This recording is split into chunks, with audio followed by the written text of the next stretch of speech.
Graça e paz, queridos, tudo bem com vocês? Estudantes de teologia que são iniciantes, não é isso? Estamos aí estudando aos poucos, aprendendo, né? Hoje é a 27ª aula, amém? E nós estamos falando aí sobre uma disciplina muito interessante, que é antropologia bíblica, né? Vai falar sobre a alma, o corpo, o espírito do homem, ok? E hoje nós vamos retomar falando aqui sobre, na última aula, né? Se você não assistiu o vídeo da última aula, nós falamos sobre a alma, sobre o pecado, e hoje nós vamos falar sobre a carne, um pouco sobre a carne. E diz assim o nosso livro texto, para a gente ir comentando. A carne pode ser definida como a soma total dos instintos do homem, não como vieram das mãos do Criador, e sim como são na realidade pervertidos e feitos anormais pelo pecado. É a natureza humana em sua condição decaída, enfraquecida e desorganizada pela herança racial derivada de Adão, e debilitada e pervertida por atos voluntários pecaminosos. Ela representa a natureza humana, não regenerada, cujas fraquezas com frequência se desculpam com as palavras. Afinal de contas, a natureza humana é assim mesmo, né? Todos nós sabemos que a nossa carne, a nossa alma peca e usa como instrumento o nosso corpo, a nossa carne, a nossa natureza humana, ela é adâmica, ela é caída, ok? E infelizmente muitas pessoas, por não buscarem os meios, os recursos espirituais para vencer o pecado, para viver em santidade, quando elas pecam, elas costumam dizer a carne é fraca, né? É assim mesmo. Deus me criou assim, com instintos, né, para o egoísmo, por instintos sexuais. Não vou ficar me reprimindo não, vou me entregar mesmo. Então ela usa essa questão como desculpa, né, dizendo que a carne é fraca e tal. Mas vamos seguindo aqui. É a deturpação desses instintos e faculdades dadas por Deus que forma a base do pecado. Por exemplo, o egoísmo, a irritabilidade, a inveja e a ira são deturpações do instinto da autopreservação. O roubo e a cobiça são perversões do instinto de aquisição. Não furtarás e não cobiçarás. Querem dizer, não perverterás o instinto de aquisição. A glutonaria é a perversão do instinto de alimentação, portanto é pecado. A impureza é a perversão do instinto de reprodução. A tirania, a arrogância, a injustiça e a implicância representam abuso do instinto de domínio. Assim vemos que o pecado, fundamentalmente, é o abuso, a deturpação das forças com que Deus nos dotou. Isso é interessante, né? Deus nos criou com impulsos, por exemplo, para a reprodução humana, para a questão sexual. Mas você vai ver que por conta do pecado, Satanás vai enxergar o homem a deturpar esse instinto reprodutor. E a questão sexual entre os seres humanos, eu quero aqui fazer esse acréscimo, não é só uma questão de reprodução, né? Não é só uma questão para reproduzir. Porque nós, os seres humanos, podem manter relações sexuais mesmo fora do período fértil. Diferentemente dos animais, né? Uma mulher ela pode ter relações sexuais com seu esposo mesmo fora do período em que ela não está no ciclo reprodutivo. Então isso nos diferencia dos animais. Então a questão sexual não é somente uma satisfação da carne, mas também implica em ser uma satisfação psicológica, né? Os seres humanos, né? Um homem e uma mulher casados, um casamento de Deus, né? Obviamente sexual. Então há uma troca ali de carícias, é uma troca de prazer entre um e o outro, mas isso também vai influir na questão espiritual, isso também vai trazer equilíbrio na questão psicológica, emocional. Todos esses elementos estão juntos. Então, diferentemente dos animais, no reino animal, que só, né, copulam para a reprodução somente quando eles estão no cio, nós somos totalmente distintos. Então Satanás sabe disso, sabe que Deus nos deu o dom esse dom do ser humano se relacionar sexualmente, a questão sexual para ser uma bênção dentro do casamento. Mas você note, quantas vezes Satanás, quantos relacionamentos, quantos casamentos Satanás já destruiu, quantas pessoas Satanás levou para o lesbianismo, para o homossexualismo, para a depravação, né? Deturpando o sexo, que é uma bênção dentro do casamento. Então ele leva o indivíduo a práticas bizarras, fora do casamento, ao adultério. Tudo isso é uma distorção, o pecado distorcendo aquilo que Deus criou perfeito, né? O que mais?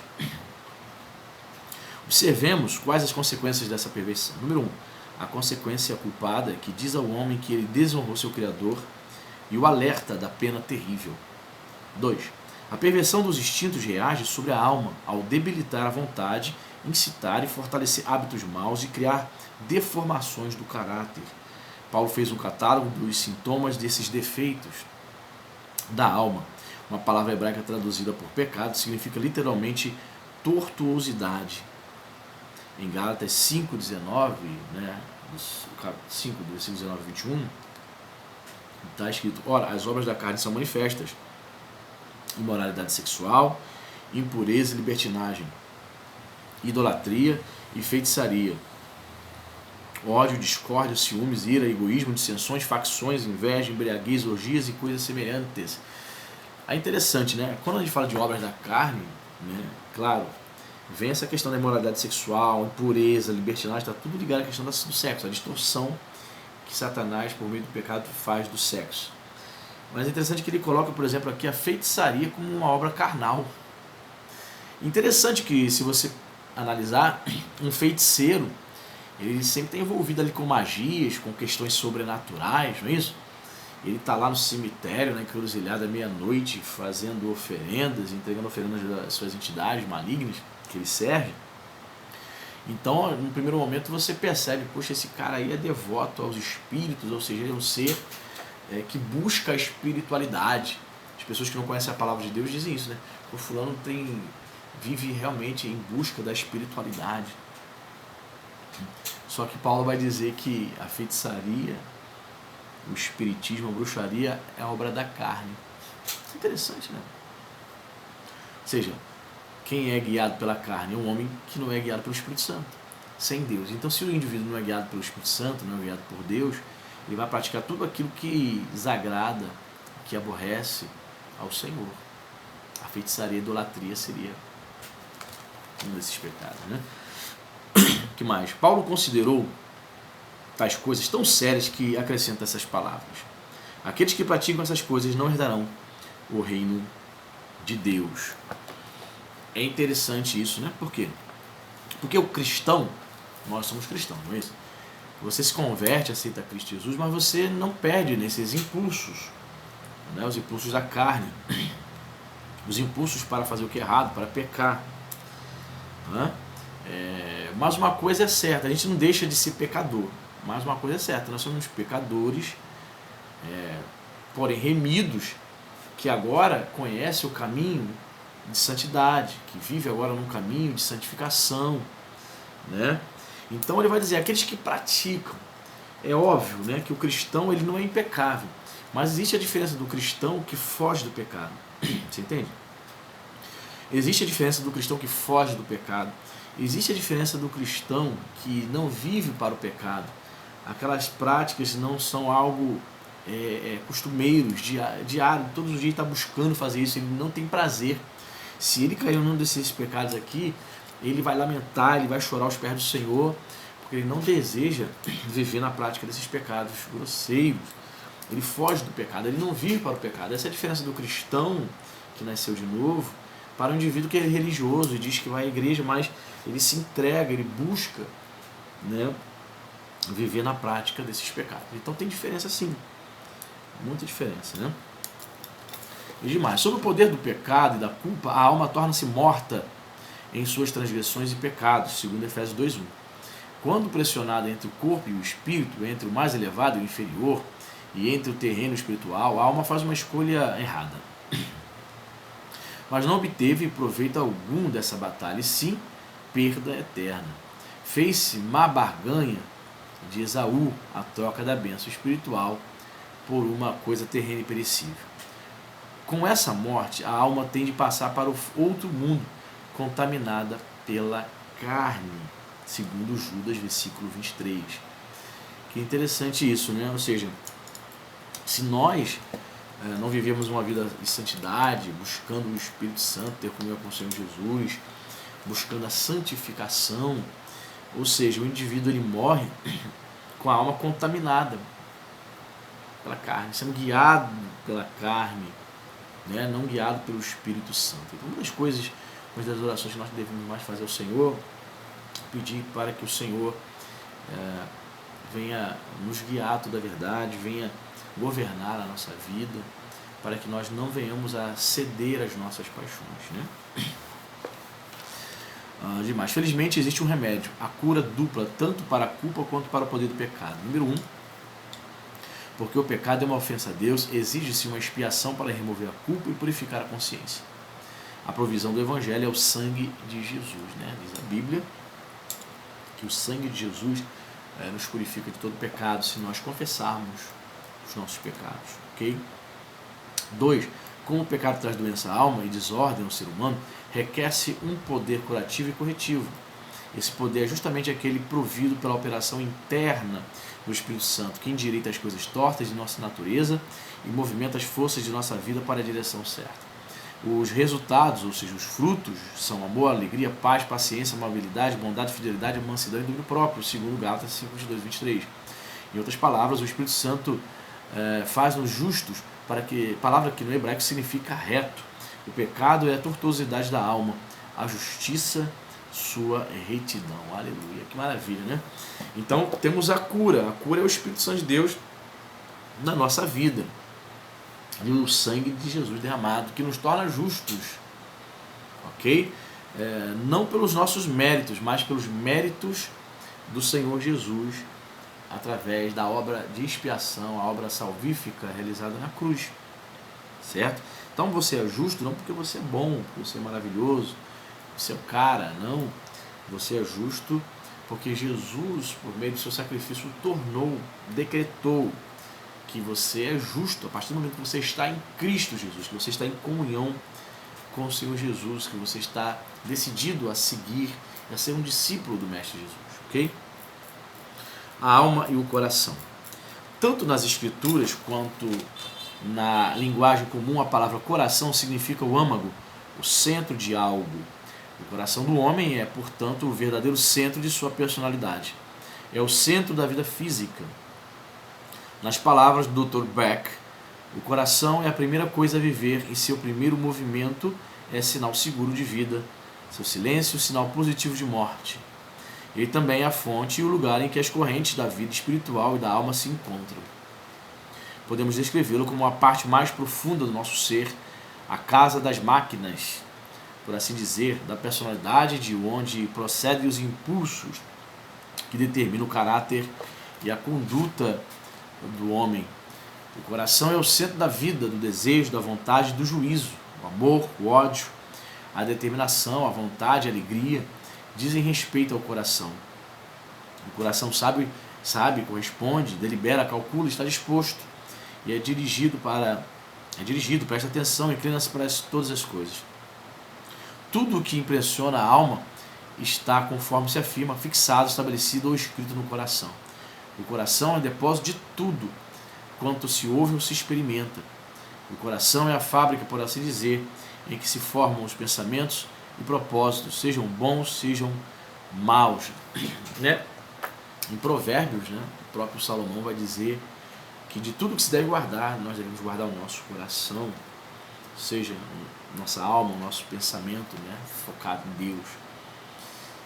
Outro trecho também das Escrituras que vai falar sobre o coração, o profeta Jeremias, ele vai dizer que o coração é enganoso, é desesperadamente corrupto. Eu me lembro que certa vez eu preguei esse texto lá na igreja e eu disse, citando esse texto, veja o que o profeta está dizendo: nosso coração é enganoso e desesperadamente corrupto, né? E eu falei assim, talvez você esteja aqui nessa noite e tenha várias vezes dito isso para si mesmo ou para outras pessoas. Eu vou fazer o que o meu coração mandar. As pessoas que não conhecem a palavra têm o costume de dizer isso, né? Eu vou fazer o que o meu coração mandar. O que o meu coração mandar eu vou fazer. E eu disse, cuidado, porque ele pode mandar você fazer coisas erradas. Coisas que contrariam a palavra, porque ele é enganoso, é corrupto. Aí, passaram os dias, estava presente no culto uma pessoa que o meu irmãozinho em Cristo tinha trazido, estava trazendo para a igreja, né? A pessoa estava começando a caminhada de fé e esse irmão chegou para mim, disse que essa pessoa, ao ouvir essa palavra, chegou e comentou para ele. E ele foi, depois me contou, ele na época era diácono, meu diácono. Aí ele falou para mim assim, pastor, eu estava conversando com fulana, irmã fulana que falou que não concordou com a sua palavra, dizendo que, né, se seu coração, eu sigo meu coração. Aí essa pessoa falou, eu não concordei com o que ele falou. Aí eu falei, mas não é o que ele falou, é o que está na Bíblia. A Bíblia diz que o coração é enganoso. Então se você quer seguir seu coração, você pode acabar sendo enganado. Não é o que o pastor falou, ele simplesmente deu um exemplo bem claro do que a Bíblia está falando de forma clara ali. Então tem pessoas que, infelizmente, elas querem seguir a voz do coração e elas podem acabar se dando mal, porque o coração é enganoso, é corrupto. Ainda mais se esse coração não estivesse sendo guardado em Cristo Jesus, ou se não estiver ainda percebendo a voz do Espírito Santo, iniciando a caminhada de fé, não consegue discernir direito as coisas de Deus. Toma cuidado, né? Diz mais aqui, o coração é o centro da vida emocional. Ao coração atribui-se todos os graus de alegria, desde o prazer até o êxtase e a exultação. Todos os graus de dor, desde o descontentamento e a tristeza até o lamento dilacerante e esmagador. Tudo aqui está trazendo várias referências, tá? Eu estou pulando, não estou citando as referências, depois você quiser anotar, veja quantos versículos ele está dando aqui, olha. Tudo isso ele vai falando com referências bíblicas. Ok? Depois se você quiser parar o vídeo e anotar. E mais aqui. Todos os graus de dor, desde o descontentamento e a tristeza até o lamento dilacerante e esmagador. Todos os graus da má vontade, desde a provocação e a ira até a cólera incontrolável. O desejo vingativo corrosivo. Todos os graus de temor, desde o tremor reverente até o pavor. O coração esmorece e retorce em angústia, torna-se fraco pela depressão, murcha sob o peso da tristeza, quebra-se e fica esmagado pela adversidade e consome-se por um ardor sagrado. Ou seja, o coração triste, né? Quando nós dizemos que você falando que estou com o coração triste, ou seja, está intrinsecamente, né?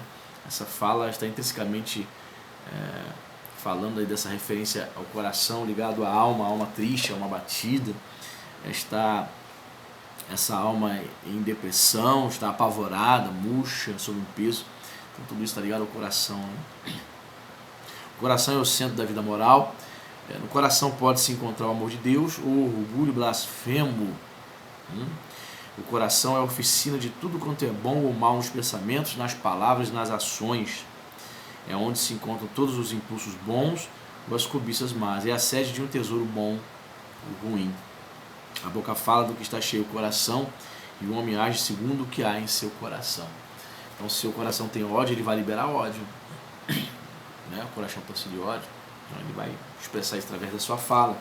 Se o seu coração está cheio de amor, você vai expressar isso de alguma maneira.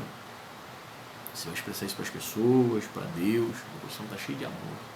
Sua alma está cheia de amor, né? É o lugar onde originariamente se escreveu a lei de Deus. E onde se renova essa mesma lei pela operação do Espírito Santo. É a sede da consciência. E a ele atribui-se todos os testemunhos da consciência. Com o coração o homem crê ou descrê. É o campo onde semeia a palavra divina. É o campo onde semeia a palavra divina. Segundo as suas decisões, ele estará sob a inspiração de Deus ou de Satanás. É a morada de Cristo, o Espírito da paz de Deus. é o receptáculo do amor de Deus. É verdade, Romanos 5,5, né? Paulo vai dizer, né, que o amor de Deus foi derramado em vossos corações. É o nosso coração que recebe, é nosso ser, o centro da nossa vida, que recebe esse amor para expressarmos às pessoas, né? O lugar da aurora celestial, o aposento particular da comunhão secreta com Deus. Somente Deus pode sondar seus tão profundos mistérios. Foi tendo em vista as imensas possibilidades implícitas no coração do homem que Salomão proferiu esta advertência, que já citei agora há pouco, né? Acima de tudo, guarde seu coração, pois dele depende toda a sua vida, né? Tudo que se deve guardar, guarde o coração. A alma e o sangue. Pois a vida, literalmente, a alma da carne está no sangue. Está isso em Levítico 17:11. As escrituras ensinam que tanto no homem quanto no ser racional, o sangue é a fonte e o depositário da vida física. Citaremos as palavras de Harvey, médico inglês, descobridor da circulação do sangue. É o primeiro órgão a viver e o último a morrer. É a sede principal da alma. Ele vive por si mesmo e nutre-se de si mesmo e por nenhuma outra parte do corpo. Em Atos 17:26 e João 1:13, o sangue apresenta-se como a matéria original de onde surge o organismo humano. A alma, ao usar o coração como bomba e o sangue como meio da vida, envia vitalidade e nutrição a todas as partes do corpo. O lugar que a criatura ocupa na escala da vida determina o valor de seu respectivo sangue. Primeiro veio o sangue dos animais, porém de valor maior é o sangue do homem, porque o homem tem a imagem de Deus. Merece especial apreço os olhos de Deus, o sangue dos inocentes e dos mártires. O mais precioso de todos é o sangue de Cristo, de valor infinito por estar unido com a divindade. Pelo gracioso plano de Deus, o sangue tornou-se o meio de expiação quando aspergido sobre o altar de Deus, pois a vida da carne está no sangue, e eu o dei a vocês para fazerem propiciação por si mesmo no altar. É o sangue que faz propiciação pela vida, segundo Levítico 17:11. Então essa questão do sangue, principalmente no Antigo Testamento e no Novo Testamento, tem bastante importância, e eu quero pontuar algumas coisas aqui. Foi por meio do sangue de animais que Deus escolheu na Antiga Aliança o meio pelo qual os homens teriam seus pecados perdoados, ok? Através do derramamento de sangue de animais. Então, vem o Novo Testamento, Jesus é apontado como o Cordeiro de Deus, ou seja, seria a partir de Jesus, fazendo uma analogia dos cordeiros que eram sacrificados, tinham seu sangue derramado no altar, no Antigo Testamento. Jesus, na Nova Aliança, o homem perfeito, o Filho de Deus, ele derrama seu sangue uma única vez, de uma vez por todas, para nos perdoar. Então o sangue de Jesus, a Bíblia diz que é um sangue precioso, sangue imaculado, porque as Escrituras dizem que Jesus não pecou, viveu neste mundo sem pecado, Cordeiro de Deus imaculado, santo. Essa questão do sangue humano também é importante, né? Todavia, existem algumas seitas, é importante falar isso, que é a Testemunho de Jeová, que deturpa algumas questões. Por exemplo, pelo fato do Antigo Testamento dizer que o sangue é a vida, eles não fazem transfusão de sangue, não aceitam fazer nem receber. Já teve muitas polêmicas, muitas questões de adeptos dessa seita, de não permitir que um parente, um ente querido, um filho, recebesse transfusão de sangue, e os médicos entraram numa briga na justiça para poder salvar aquela vida, e as pessoas não desejarem fazer isso, os pais. E qual é a posição nossa? De todas essas religiões, somente o Testemunho de Jeová faz isso, pelo que eu sei. Não existe base no Novo Testamento para você impedir uma pessoa fazer a transfusão de sangue ou receber sangue. Pelo contrário, quando você doa sangue, é um gesto de amor, principalmente para as pessoas que você não conhece. Eu faço questão de doar sangue várias vezes, a pessoa precisou, de vai lá doar sangue, é uma bênção você saber que aquele sangue vai ajudar uma pessoa no momento de uma cirurgia. Tem que ser muito cabeça dura mesmo, se fixar num versículo do Antigo Testamento sem olhar o contexto dos dias atuais, sem fazer uma análise, uma hermenêutica atual baseada no Evangelho, na mensagem de amor de Jesus, para proibir essas coisas. Então, quero dizer para você, estudantes iniciantes de teologia, que não é errado, não é pecado você receber sangue ou doar sangue. Isso é uma interpretação equivocada que somente os testemunhos de Jeová praticam, ok? Eu creio e vejo isso como um gesto de amor, de misericórdia, você doar sangue para pessoas que muitas vezes você nem conhece, ok? Corpo humano. Os seguintes nomes aplicam-se ao corpo: habitação terrena ou tabernáculo, 2 Coríntios 5:11, 5:1 vai dizer isso, né? É a tenda terrena na qual a alma do homem, qual peregrina, mora durante sua viagem do tempo para a eternidade. Com a morte, desarma-se a tenda e a alma parte. Interessante, né? Ou seja, o nosso corpo é chamado de tabernáculo, tenda. Um dia essa tenda vai se desfazer, ou seja, nós vamos morrer e a parte imaterial, a nossa alma, nosso espírito partirá para o Senhor. O corpo também é chamado na Bíblia de invólucro. O corpo é a bainha da alma. A morte é o desembainhar da espada. O corpo também é chamado na Bíblia de templo, né? O santuário. O templo é um lugar consagrado pela presença de Deus, um lugar onde a onipresença de Deus se localiza. O corpo de Cristo foi um templo. Jesus, né, vai falar isso, né? João 2,19, dizendo que vocês podem destruir esse santuário, mas eu ressuscitarei, eu reconstruirei em 3 dias, uma referência ao seu corpo como lugar sagrado. Interessante. Quando Deus entra em relação espiritual com uma pessoa, o corpo dessa pessoa torna-se um templo do Espírito Santo. Então, o corpo de Jesus era um santuário. Da mesma maneira, principalmente Paulo, né, em sua teologia, vai desenvolver isso e vai nos ensinar que o nosso corpo é um santuário também, que deve ser consagrado a Deus, um templo do Espírito Santo, santuário de Deus, ok? Os filósofos pagãos falavam do corpo com desprezo, pois o consideravam um obstáculo à alma. Assim, almejavam um dia em que a alma estaria livre das suas complicadas e ardilosas roupagens. Mas as Escrituras, em toda parte, tratam o corpo como obra de Deus, olha interessante, o qual deve ser apresentado a Deus, Romanos 12:1, e usado para a glória dele. Porque, por exemplo, o livro do Levítico contém tantas leis que servem para governar a vida física dos israelitas, para ensinar-lhes que o corpo, como instrumento da alma, deve conservar-se forte e santo. Ok? Interessante isso, né? O Novo Testamento vai desenvolver também essa teologia, nos ensinando que o nosso corpo, ele agora, vivendo para Deus, deve servir de instrumento para a glória do Senhor. Nosso corpo não é mais para se entregar às práticas pecaminosas, mas sim para servir aos propósitos de Deus, ok? É verdade que esse corpo é terreno, portanto, um corpo de humilhação, segundo Filipenses 3:21, sujeitas a enfermidades e à morte, de maneira que gememos por um corpo celestial.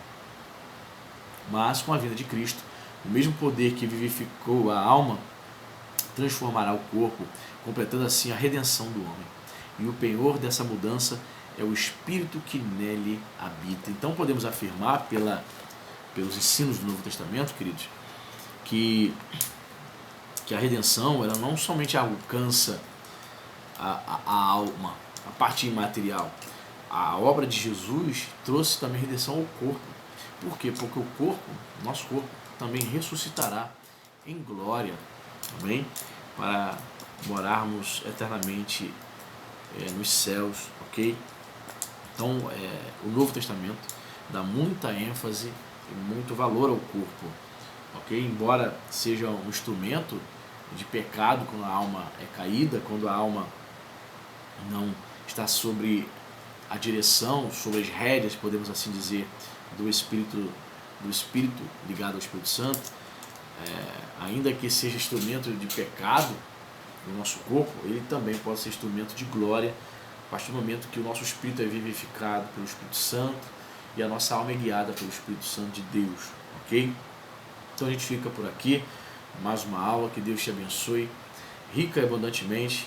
No próximo encontro nós vamos falar sobre a imagem de Deus no homem. Deus abençoe e até a próxima.